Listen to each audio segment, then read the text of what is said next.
Hello friends, હું છું ચેતના વાવડિયા રેસીપીમાં તમારું સ્વાગત કરું છું.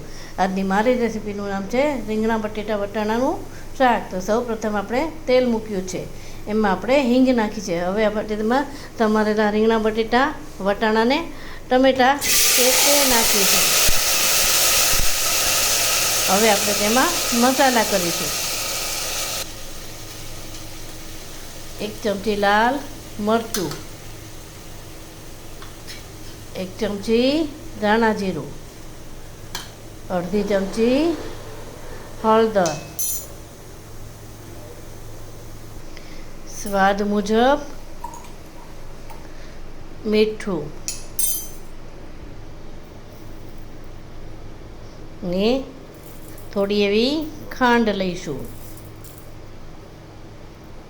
હવે આપણે તેને મિક્સ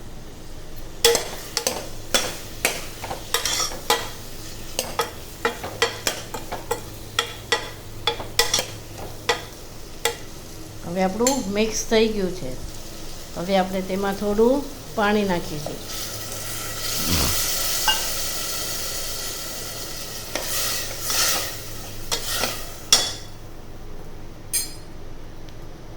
હવે આપણે કુકર બંધ કરીને 2 થી 3 વિસલ વગાડશું. તો તૈયાર છે આપણું રીંગણા બટેટા વટાણાનું શાક. એને આપણે 5 થી 10 મિનિટ માટે આવી રીતે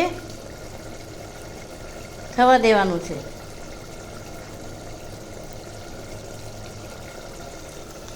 તો હવે આપણું શાક થઈ ગયું છે. આપણે તેને સર્વ કરીશું. ઉપરથી થોડી કોથમીર છાંટીશું. મારો વિડીયો ગમે હોય તો તેને શેર, લાઈક ને સબસ્ક્રાઈબ કરજો. કમેન્ટ આપવાનું ભૂલશો નહીં. Thank you.